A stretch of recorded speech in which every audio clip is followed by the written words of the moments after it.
क्या राहुल गांधी पागल हैं? और अगर राहुल गांधी पागल हैं तो ये सरकार उनकी बात क्यों मान रही है? क्या वजह है कि राहुल गांधी जो करते हैं वही बात इनके मंत्री भी करते हैं, उन्हीं की नकल करते हैं? हकीकत यह दोस्तों कि राहुल गांधी इस वक्त भारतीय राजनीति की दशा और दिशा तय कर रहे हैं। भारतीय जनता पार्टी के पास कोई विकल्प नहीं है, बस उनका अनुसरण करो। याद कीजिएगा दोस्तों, छात्रों की गूंज समारोह में एक लड़की उनके मंच पर आई थी, बता रही थी कि किस तरह से हॉस्टल्स में उनकी कुछ समस्याएं हैं। 30 साल के बाद आप उस हॉस्टल में नहीं रह सकते। राहुल गांधी के मंच पर वो मुद्दा उठा था, नतीजा देवेंद्र फडणवीस सरकार को मानना पड़ा, क्योंकि वो आंदोलन करीब 13 दिन से चल रहा था। राहुल गांधी के मंच पर वो बात आती है, सरकार को झुकना पड़ता है और सरकार इसी तरह से झुक रही है। मगर यही तो हुआ है ना दोस्तों। याद कीजिएगा दोस्तों, कॉकरोच जनता पार्टी आंदोलन, जंतर मंतर प्रोटेस्ट, क्या हुआ था? आपने उस आंदोलन को दहशतगर्द की B team, virus, generation gutter, न जाने क्या क्या कहा। आपकी मीडिया ने यह तक कहा कि इसके पीछे पाकिस्तान है, चाइना है, अमेरिका का डीप स्टेट है। क्या हुआ? आखिरकार धर्मेंद्र प्रधान को इस्तीफा देना पड़ा ना। याद कीजिए किसान आंदोलन, उसके बारे में तो यह तक कह दिया गया था कि साहब इसके पीछे तो खालिस्तानी आंदोलन है, खालिस्तानी है। फिर भी आपने वो 3 कृषि कानून वापस लिए। इसलिए विपक्ष को गाली देना बंद करें। और मैं ऐसा क्यों कह रहा हूं दोस्तों? क्योंकि हेमंत बिश्व शर्मा सामने आए हैं। हेमंत बिश्व शर्मा ने क्या कहा, पहले आप वो सुनिए, फिर मैं उसकी चर्चा करता हूं। राहुल गांधी एक पागल है, पागल था, वो पागल ही रहेगा। राहुल गांधी का साथ क्या बात करें? वो बार बार चुनाव हारते हैं, फिर थोड़ा दिन हल्ला करते हैं, मीडिया उनको प्रमोट करता है, फिर एक चुनाव हार जाते हैं, फिर फॉरेन चला जाता है। पागल का बारे में आप क्या चर्चा करें? ये वो हेमंत बिश्व शर्मा हैं जिन्होंने मेरे खिलाफ, इनकी सरकार ने मेरे खिलाफ सेडिशन का केस किया हुआ है और मैं असम में उसे अब भी लड़ रहा हूं। ये वो हेमंत बिश्व शर्मा हैं जिन्होंने पवन खेरा के खिलाफ केस किया हुआ है। ये वो हेमंत बिश्व शर्मा है जिनका नाम लेकर किरण रिजिजू ने कल पवन खेरा को धमकाया कि ये मत भूलो, तुम्हारे खिलाफ हेमंत बिश्व शर्मा ने केस किया हुआ है, मुझे परेशान करोगे तो मैं हेमंत बिश्व शर्मा को बता दूंगा। ये क्या चल रहा है इस सरकार में साहब? एक तरफ आप पागल कहते हैं, फिर आप उनकी बात मानते हैं। और मैं ऐसा क्यों कह रहा हूं, आइए सुनिए राहुल गांधी के मंच पर एक छात्रा ने अपनी आवाज किस कदर बुलंद की थी। ये है कि मैं जो मांजरे में पिछले 10 दिनों से भूख हड़ताल चल रहा है, जो मेरे भाई बहन जो अनशन पर बैठे हैं, वहां से मैं आई हूँ। तो मुझे कहाँ बैठे हैं? मांजरे में, पुणे में ही। अच्छा। हाँ। और क्या कारण क्या है? जो हमारी मांगे हैं वो इसमें लाए हैं, मैं आपको आगे बोलो। तो हमारी मांगे है कि हमें शिक्षा चाहिए। और फर्स्ट डिमांड ये है उनकी कि ये जिस ट्राइबल हॉस्टल्स में ये रह रही है, वहाँ पे ऐसा रूल है कि वो सिर्फ 30 ईयर्स तक ही वहाँ पे रह सकती है। आफ्टर दैट ये सरकारी हॉस्टल है? हाँ, ट्राइबल कम्युनिटी का जो हॉस्टल होता है वो सभी सरकारी होता है। और ये सारी डिमांड्स ये लोग सीएम के पास लेके गए और वहाँ से उन्हें बताया गया कि सॉरी, हम कुछ नहीं कर सकते हैं। अच्छा। हाँ, तो उनका कहना है कि फिर अगर आप कुछ नहीं कर सकते हो तो आप बैठे क्यों हो कुर्सी पर। और आप क्या चाहती हो, किस एज तक उसको करा जाए? ज़्यादातर 35 एज तक भी हम म्हणजे आम्ही जरी आम्हाला 35 वर्षासाठी पण 35 वर्षापर्यंत जरी दिलं तरी ठीक उनको है। 35 ईयर्स तक हॉस्टल मिलना चाहिए। 35 ईयर्स हो जाएगा तो खुश हो जाओगी? वैसे तो हमें ये एज की लिमिट है वो ही नहीं चाहिए, लेकिन ये सरकार है वो तो आपको भी पता है।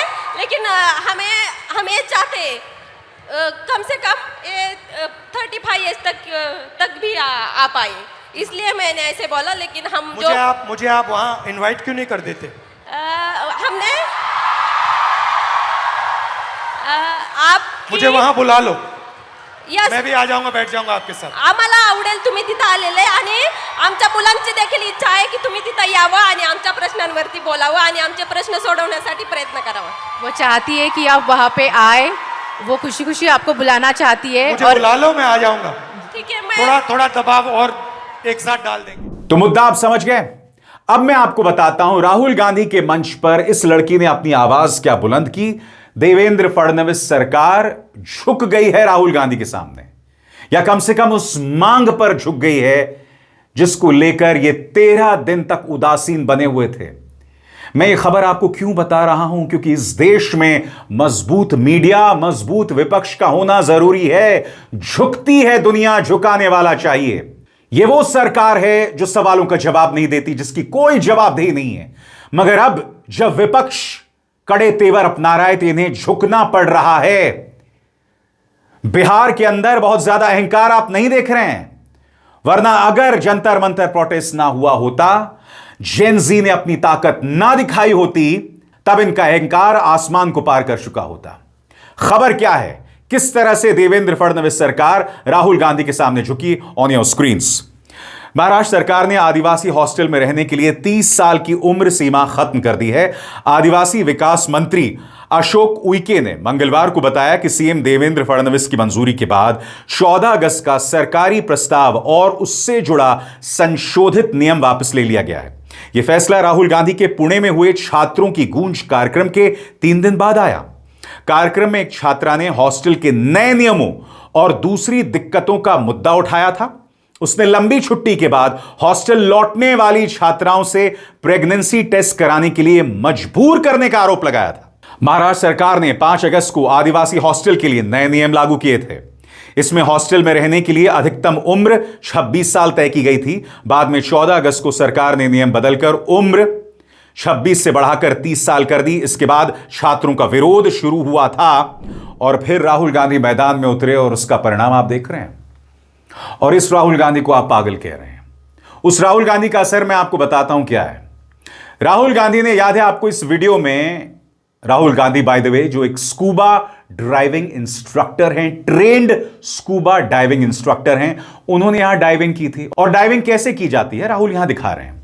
अब राहुल गांधी के देखा देखी मंत्री किरण रिजिजू भी अपने लोकसभा क्षेत्र जाते हैं और इस तरह से नदी में डाइव मारते हैं। जो तमाम युवा देख रहे हों, मैं आपको बताना चाहता हूं, डाइव इस तरह से नहीं किया जाता, यह गलत है। अफसोस की बात यह है कि जब पवन खेरा ने इस मुद्दे को लेकर उनका मजाक बनाया तो किरण रिजिजू कहने लगे मैं तुम्हारी शिकायत हेमंत बिस्व शर्मा से कर दूंगा। वाकई दोस्तों, ये क्या रुदाली सरकार है, क्या रुदाली सरकार है। एक तो आप युवाओं को अनाप शनाप संदेश दे रहे हैं, अनाप शनाप उनको सीख दे रहे हैं। इस तरह से डाइविंग नहीं की जाती माननीय रिजिजू जी। और बात वहां नहीं रुकी। ये हैं गिरिराज सिंह, नफरती राजनीति करने में एक्सपर्ट हैं। अचानक ये जनता के सामने आते हैं, 15-20 सेकंड का है उनका बयान, सुनिएगा। अपने आप को 74 साल का बच्चा बताने लगे। अब जाहिर सी बात है ये जेनजी आंदोलन का ही तो असर है कि एक ऐसा राजनेता जिसकी राजनीति में सिवाय नफरत के, सिवाय हिंदू मुस्लिम के, सिवाय अपने देश के लोगों को गाली देने के कुछ नहीं है, अब वो कह रहा है कि मैं बच्चा हूं। सुनिए क्या कह रहा है। मैं वैसे तुम लोगों से ज्यादा नौजवान, क्यों हंस दिए भाई? मैं मात्र 74 ईयर न्यू बेबी बॉर्न हूं। देखो, जब ये कहता हूं तो मैं गारंटी के साथ कहता हूं कि मैं new baby born 74 year old. और अब एक जरूरी संदेश, सच के इस सफर में मेरा साथी बनिए, मेरा चैनल ज्वाइन कीजिए और इनमें से एक विकल्प, एक ऑप्शन चुनिए। शुक्रिया। माननीय गिरिराज सिंह, बच्चे तो मासूम होते हैं, आप में मासूमियत नाम की कोई चीज नहीं है, एब्सोल्युटली नथिंग। हां, यह बात अलग है कि बच्चे होना भी इस सरकार के हिसाब से गुनाह है। आपको याद है प्रधानमंत्री नरेंद्र मोदी ने राहुल गांधी को बाल बुद्धि बताया था, और एक बार नहीं, इसी बात को दोहराया जेपी नड्डा ने और नितिन नबीन ने भी। बाल बुद्धि, ये बालक, ये जेनजी, ये जेन अल्फा आपको आईना दिखा रहे हैं, बेहतर स्कूल्स के लिए मैदान में उतर रहे हैं, बेहतर शिक्षा व्यवस्था के लिए प्रोटेस्ट कर रहे हैं। इसीलिए उस जेनजी का अपमान करना छोड़िए। और सबसे बड़ी बात दोस्तों, जिस तरह से राहुल गांधी ने छात्रों की गूंज में मनुस्मृति और पितृसत्ता यानी पेट्रियार्की को चुनौती दी है, पूरी भारतीय जनता पार्टी हिल गई है। इनके नेता मनुस्मृति को जायज ठहराने के लिए सामने आ गए हैं। राहुल गांधी लगातार पितृसत्ता को चुनौती दे रहे हैं और कह रहे हैं कि लड़कियों की पहचान सिर्फ उनके बच्चों, उनके पिता या उनके पति की वजह से नहीं है, आपकी पहचान उससे ज्यादा है। अब आप मुझे बताइए इसमें क्या गलत है? मगर भारतीय जनता पार्टी, आरएसएस, गोदी मीडिया चाहता है कि एक लड़की उसी के इर्द गिर्द घूमती रहे। दैट्स इट, उसके अलावा कुछ नहीं। अब मैं आपको एक और मिसाल दिखाना चाहता हूं। अभिनेत्री कृति सैनन ने रक्षाबंधन को लेकर एक विज्ञापन किया, जहां इस विज्ञापन में एक लड़के से वो राखी बांधने को कह रही हैं। अब इन्होंने यहां जो कपड़े पहने हुए हैं, कंगना रनावत एक निहायत ही अश्लील बयान जारी करती हैं कि इन्होंने बिकिनी पहनी हुई है, इस तरह की बातें, और पूरे विज्ञापन के बारे में उन्होंने प्रहार किया। इसके जवाब में कृति सैनन ने पलटवार किया है और कहा है कि लड़कियां क्या पहने इस बात का फैसला आप मत कीजिए, वो आजादी हमें दीजिए। पहली बात, उन्होंने बिकिनी नहीं पहनी है, वो कपड़े कुछ रिवीलिंग हो सकते हैं, मगर उसके चलते उनका अपमान मत कीजिए। और ये वो कृति सैनन है जो एक जमाने में प्रधानमंत्री नरेंद्र मोदी की फैन हुआ करती थी। अब यहां पर उन्होंने ये कपड़ा क्या पहन लिया, कंगना रनावत उन पर हमला करने लगी। राहुल गांधी कृति सैनन के पक्ष में आए हैं और वो क्या कह रहे हैं आपके स्क्रीन पर। What a woman wears, what she does and where she goes is her choice. Stop trolling women for exercising their freedom. यानी कि औरत क्या पहनती है, वो क्या करती है, वो कहां जाती है, ये उसकी चॉइस, उसका अधिकार है। औरतों को ट्रोल करना बंद कीजिए, ये उनकी आजादी है। राहुल गांधी ने कहा। कांग्रेस ने कंगना रनावत पर करारा प्रहार किया है। क्या कह रही है कांग्रेस, आइए सुनते हैं। देखिए, कंगना जी अब सिर्फ एक फिल्मी अदाकारा नहीं है, कंगना जी अब एक चुनी हुई सांसद हैं, इसलिए जब वो जो कुछ कहती हैं उनको थोड़ी जिम्मेदारी से कहना चाहिए। पहले उन्होंने किसानों को अपशब्द कहे, फिर उन्होंने कहा मैं आरक्षण में बिल्कुल यकीन नहीं करती, आरक्षण खत्म हो जाना चाहिए। फिर उन्होंने जो महिलाएं बैठकर अपने हक की लड़ाई CA/NRC के समय लड़ रही थी या किसान आंदोलन के दौरान, उनको कहा ये भाड़े की औरतें हैं। फिर उसके बाद उन्होंने इस देश के युवाओं को, जो देश के सबसे प्रॉमिसिंग युवा हैं, जो देश का भविष्य है, वर्तमान है, उनको जनरेशन गटर कह डाला। अब जो वो कर रही हैं वो उनकी झुंझलाहट, उनके फ्रस्ट्रेशन की निशानी है। आपकी साथी कलाकार हैं, आपकी इंडस्ट्री से ये लड़कियां आती हैं, ये भी होनहार हैं, आप भी बड़ी अच्छी अदाकार, आप भी बड़ी होनहार अदाकारा हैं। आप जो अब कर रही हैं, उनके कपड़ों पे कमेंट करना, उनकी लाइफस्टाइल पे कमेंट करना, किसी की वेशभूषा पर बोलना, ये दिखाता है कि आपकी कितनी मिसोजिनिस्ट, कितनी पितृसत्ता वाली सोच है आपकी। और इसी पितृसत्ता सोच के खिलाफ राहुल जी कहते हैं स्मैश द पेट्रियार्की। आप ये काम अभी तक आदमी कर रहे थे तो बुरा लगता था और इसके खिलाफ हम खड़े थे। अब देश की चुनी हुई महिला सांसद जो फिल्म इंडस्ट्री से आती हैं, और आप तो बहुत खूबसूरत हैं और आपने तो बहुत अच्छे अच्छे कपड़े पहने और उससे ज्यादा ग्लैमरस कपड़े पहने, और इसमें अच्छी कोई बुरी बात नहीं है। आप अपने साथी कलाकारों के खिलाफ इस तरह की तीखा टिप्पणी, कितनी नेगेटिव, कितनी मिसोजिनिस्ट, कितनी पितृसत्ता, कितनी पेट्रियार्कल सोच है कि एक महिला होकर आप दूसरी महिला के कपड़ों पर छिटाकशी कर रही हैं, किसी की लाइफस्टाइल पे आप कुछ बोल रही हैं। मुझे लगता है ये उनका फ्रस्ट्रेशन है। बहुत बेचारी नोटिस होना चाहती हैं बीजेपी में, लेकिन उलझुल बयान देती हैं तो बीजेपी को भी लगता होगा गलत कर दिया सदन में लाकर, और फटकार सुनते हैं, पड़ती रहती है तो शायद पता। दोस्तों, यहां मैं दो चीजें रखना चाहता हूं। मुझे कृति सैनन के कपड़ों को लेकर भारतीय जनता पार्टी या कंगना रनावत स्पेसिफिकली जो बहस कर रही है ना, जिसको लेकर राहुल गांधी सामने आए, इस दोहरे मापदंड पर मुझे प्रॉब्लम है। और वो दोहरे मापदंड क्या है मैं आपको बताता हूं। यही कंगना रनावत जब एक्ट्रेस हुआ करती थी, उनके हर फिल्म में, लगभग हर फिल्म में वो कम कपड़े पहना करती थी। सबसे बड़ी बात, कृति सैनन को मैंने आज तक यह कहते हुए नहीं सुना है कि मैंने ड्रग्स लिए हैं या मैंने शराब पी है। अगर आप भूल गए तो मैं आपको दोबारा सुनाना चाहता हूं कि कंगना रनावत ने अपने एक फिल्म प्रमोशन के दौरान शराब के बारे में क्या कहा था। सुनिए। इंशाल्लाह हम लोग ऐसा दिन आए कि हम लोग सब मनाली में जाएं और बर्फ में एंजॉय किए करें, दारू पे। उसके बाद कोरोना के दौरान इनकी ये रिकॉर्डिंग सामने आई थी जिसमें ये इस बात को स्वीकार कर रही थी कि मैं ड्रग्स लेती थी, और आज ये मोहतरमा संस्कार की बात करती हैं। एक अभिनेत्री ने जो कपड़े पहने हुए हैं उसको लेकर गलत बयानी करती हैं, अश्लील बयान देती हैं। सुनिए खुद ड्रग्स के बारे में क्या कहा था। जैसे ही मैं घर से भागी 1.5-2 साल में मैं एक फिल्म स्टार थी, एक ड्रग एडिक्ट थी। मेरी ज़िंदगी में इतने सारे कांड चल रहे थे कि मैं ऐसे लोगों के हाथों में लग चुकी थी कि जहाँ से मुझे शायद मौत ही निकाल सकती थी।